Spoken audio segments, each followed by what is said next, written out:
রেখা পাত্রকে টিকিট দিয়ে বিজেপি প্রমাণ করে দিল যে না, এটা বিজেপি ম্যানুফ্যাকচারিং করছে, বিজেপি ষড়যন্ত্রতেই হয়েছে এবং সম্পূর্ণ মিথ্যা, এটা বিজেপির একটা ফন্দি। বিচারপতিরা যখনই দেখবেন যে চাকরি খেতে পারছে তখনই দেখবেন বিজেপির টিকিট পাচ্ছে। এই সব চাকরি প্রার্থীগুলোকে নিয়ে ওই বিচারপতি যে বিয়ে করেছে ওর বাড়িতে অর্ধেক লোক আর এই শুভেন্দু অধিকারীর বাড়িতে অর্ধেক লোক ওখানে বসে ধর্ণা দিতাম যতক্ষণ না চাকরি ফেরত দিত। চ্যাংরাম হচ্ছে এগুলো। কিছু অন্ধ ভক্ত আছে, বিজেপির অন্ধ মাল আছে, যে মালগুলোকে কোনো মতে বোঝাতেই পারবেন না যে বিজেপি মানে ক্ষতিকারক। মায়া মমতায় ভরা মমতা বন্দ্যোপাধ্যায়, মায়া মমতায় ভরা এই রাজ্য সরকার। এরা যত বেশি মমতাকে গালাগাল দেবে, যত বেশি রাজ্য সরকারকে কলুষিত করার চেষ্টা করবে, তত বেশি এদের ভোট ব্যাংক করবে, তত বেশি মানুষ এদেরকে ছুঁড়ে ফেলে দেবে। নমস্কার, যুক্তিতর্কের পর্দায় সকলকে স্বাগত জানাই। আমার নাম সোহেল ভট্টাচার্য এবং আমাদের সাথে আজকে যিনি রয়েছেন তিনি তৃণমূলের রাজ্য নেতৃত্ব রাজু ঘোষ মহাশয়। রাজুদার থেকে কিছু সময় নিয়ে নিচ্ছি। আমরা প্রথম যে প্রশ্নে যাব সেটা হচ্ছে উত্তর কলকাতায় তৃণমূলের প্রার্থী সুদীপ বন্দ্যোপাধ্যায় এবং বিপরীতে আমরা দেখতে পাচ্ছি বর্তমানে যিনি বিজেপির প্রার্থী তিনি প্রাক্তন তৃণমূলের নেতা তাপস রায় দাঁড়িয়েছেন। তো এটা আপনাদের কতটা ভাবাচ্ছে? দেখুন, কোনো ভাবানোর বিষয় নয়। তৃণমূলের যিনি প্রতিষ্ঠাতা তিনি মমতা বন্দ্যোপাধ্যায়। তো মানুষের জন্য মমতা বন্দ্যোপাধ্যায়ের জন্য মানুষ, অর্থাৎ কে প্রাক্তন, কে প্রেজেন্ট, কে পাস্ট, এসব দেখে কিচ্ছু এসে যায় না।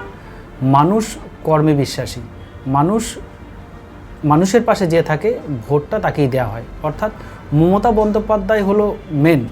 মমতা বন্দ্যোপাধ্যায়কে দেখে মানুষ ভোট দেয়, মমতা বন্দ্যোপাধ্যায়ের কর্মের গুণে তৃণমূলকে ভোট দেয়। অর্থাৎ কে তাপস রায় বিজেপিতে গেল, সিপিএমে গেল, কংগ্রেসে গেল, কিচ্ছু এসে যায় না, তৃণমূলে থাকলো, ভোটটা হয় মমতা বন্দ্যোপাধ্যায়কে দেখে, অভিষেক বন্দ্যোপাধ্যায়কে দেখে। অর্থাৎ এটা নিয়ে কিচ্ছু এসে যায় না, মমতা বন্দ্যোপাধ্যায়ই তো মেন।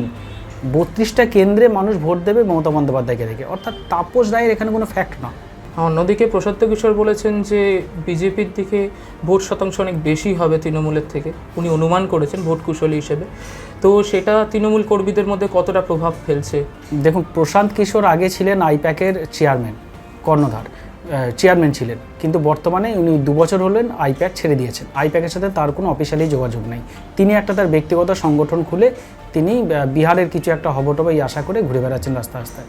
তো অর্থাৎ তার কী উদ্দেশ্যে, কার কথায় কেন বলেছে, এর পিছনে কোন লজিক আছে সেটা ভাবার বিষয় আছে। অর্থাৎ প্রশান্ত কিশোরের সাথে আইপ্যাকের সাথে তৃণমূলের কোনো অফিসিয়ালি কানেকশন নেই। সে তার বিরোধী পক্ষের থেকেও হয়তো তাদের কথা মতো এটা চাপিয়ে দিয়ে একটা তৈরি করে দেওয়া, যে মনোবল ভেঙে দেওয়ার মতো চেষ্টা করা, আসলে তা নয়। উনি বলছেন বিরোধী পক্ষের মতো কথা বলছেন, ওনার ক্যালকুলেশন উনি বলছেন, কিন্তু আইপ্যাক তো আলাদা কথা বলছেন। প্রশান্ত কিশোরের পরিচয় তো আইপ্যাক দিয়ে। অর্থাৎ আইপ্যাক বলছে তো এখানে আমরা 32 থেকে 34টা সিট পাবো।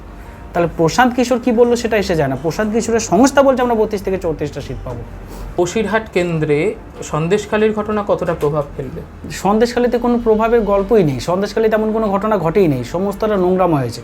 সন্দেশখালীর মা বোনদের যদি আপনাদেরকে জিজ্ঞেস করেন, আপনাদের ক্যামেরা বুম নিয়ে গিয়ে আপনি জিজ্ঞেস করবেন যে কার সাথে হয়েছে, বলবো আমরা শুনেছি, আমরা দেখেছি। কোথায় দেখেছো? না, টিভির পর্দায় দেখেছি।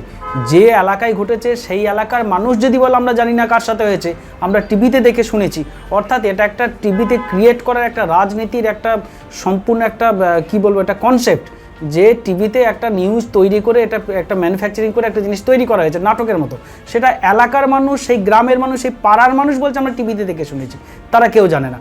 অর্থাৎ আর যে কজন মহিলাকে বলতে শোনা যাচ্ছে এর সঙ্গে হয়েছে ওর সঙ্গে হয়েছে, দেখবেন 12-14 জন মহিলার সামনে, আর পিছনে যে মহিলাগুলো দেখা যাচ্ছে সব বিভিন্ন এলাকা থেকে, সিপিএমের এলাকা থেকে, বিজেপির এলাকা থেকে, তাদেরকে নিয়ে এসে একটা হাঙ্গামা করে একটা এখানে একটা এরকম সুন্দর করে একটা প্রেজেন্টেশন দেওয়া হয়েছে যাতে করে মনে হয় এরকম একটা জিনিস ঘটেছে। সম্পূর্ণ মিথ্যা। বাংলার মানুষ তো মমতা বন্দ্যোপাধ্যায়কে জানে যে সে মানুষের জন্য, মানুষের পাশে সুখে দুঃখে রাত বিরেতে ছুটে যায়। এসব গাঁজাখুরি কথা যারা ফেদেছে তারাই বিপদে পড়বে এসব বলতে গেলে। আপনি বলছেন রেখা পাত্র আপনাদের একদমই ভাবিয়ে তুলছে না? না, রেখা পাত্র তিনি একজন ওখানকার কারোর কথাই তিনি করেছিলেন। প্রথমে দেখা গেল, আমরা প্রথমে বুঝতে পারছিলাম যে রেখা পাত্রের পিছনে কে আছে। পরে সেটা প্রমাণিত হলো যে রেখা পাত্রের পিছনে বিজেপি আছে। সেটা আমরা বারবার বলছিলাম যে এই যে জিনিসটাকে সামনে যে ধোঁয়া দিয়ে ওখানে ধোঁয়া ছড়ানো হচ্ছে, এর পিছনে বিজেপির গন্ধ আছে, বিজেপির চক্রান্ত হয়েছে, এটা আমরা বারবার বলছিলাম। এটা প্রমাণ হচ্ছিল না, কিন্তু রেখা পাত্রকে টিকিট দিয়ে বিজেপি প্রমাণ করে দিল যে না, এটা বিজেপি ম্যানুফ্যাকচারিং করছে, বিজেপি ষড়যন্ত্রতেই হয়েছে এবং সম্পূর্ণ মিথ্যা, এটা বিজেপির একটা ফন্দি। আচ্ছা, বাম কংগ্রেস জোট কি ভোট কাটবে কি মনে হয়? বাম কংগ্রেস সহ যতগুলো রাজনৈতিক দল বাংলায় আছে সবাইকে নিয়েও সেই একই রেজাল্ট আসবে, 0।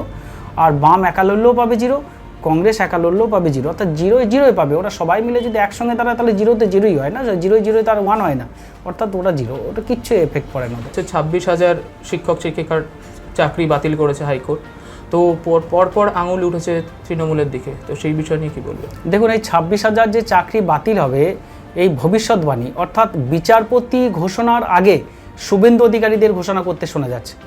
আজকে গতকালকে আবার একজন বিজেপি নেতাকে বলতে শোনা গেছে আর কয়েকদিনের মধ্যে 30 তারিখের মধ্যে 60,000 চাকরি বাতিল হতে চলেছে।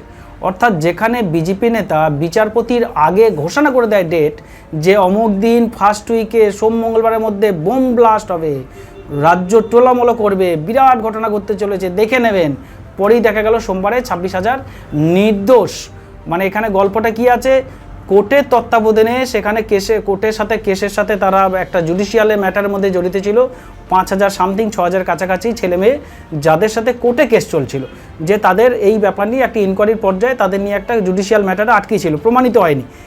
তাহলে আমি যদি যুক্তিতর্কের খাতিরে মেনেও নিই যে 6,000 লোক সেখানে তাদের সাথে জুডিশিয়াল ম্যাটারে যুক্ত, কিন্তু 26,000 কোথা থেকে আসলো? সে পুরো প্যানেলটাকেই বাতিল করতে হবে।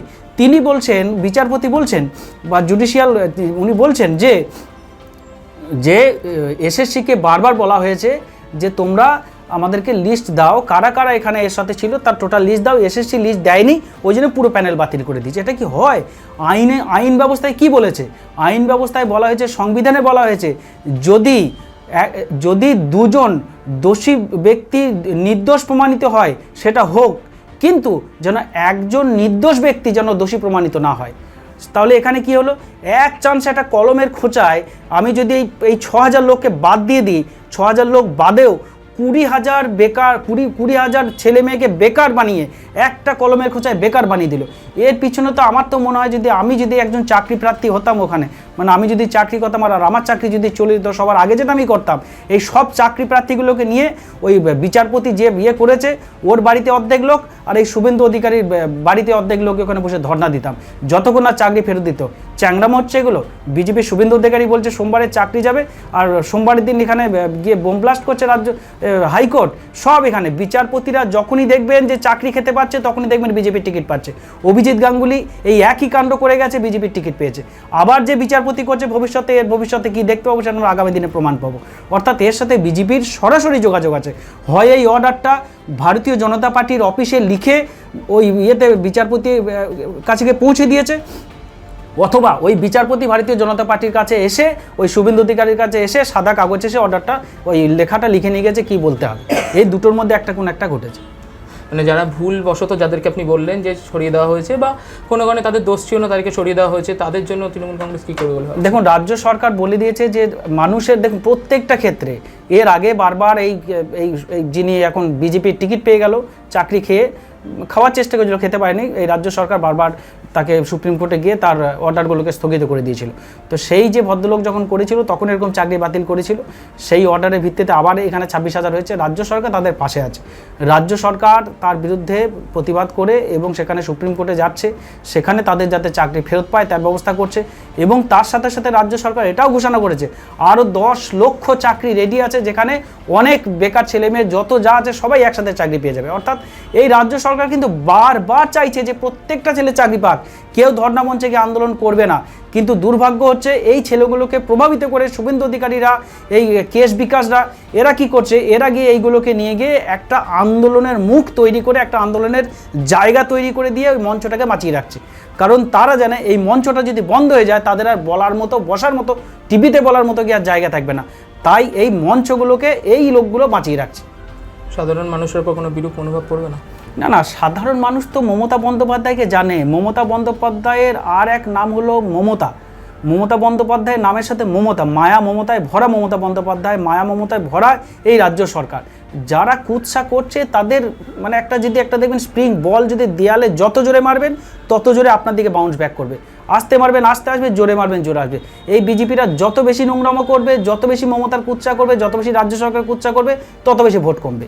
আপনারা দেখেছেন, এই যে আপনি দেখুন না, আপনি এই পঞ্চায়েতে ভোট দিয়ে দেখুন, আপনি দেখুন এখানে 24-এর ভোট দিয়ে দেখবেন। আমি আপনাকে বলছি 24-এর ভোটে 7 থেকে 8টার বেশি এরা সিট পাবে না। 7 থেকে 8টার বেশি এরা সিট পাবে না সারা বাংলা জুড়ে।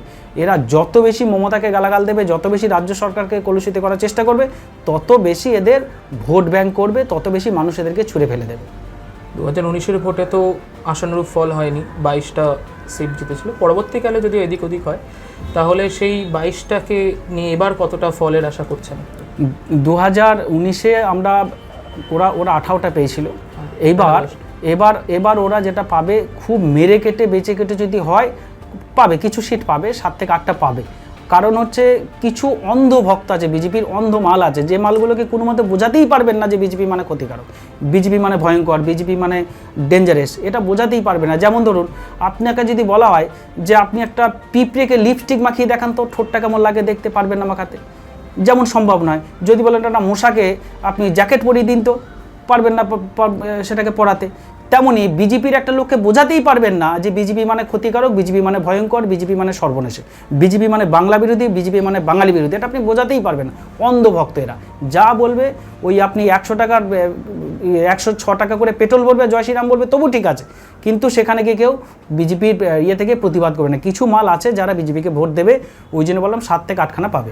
ধন্যবাদ দাদা আজকের ইন্টারভিউর জন্য, আমাদের আপনাকেও সময় দেওয়ার ধন্যবাদ। জন্য।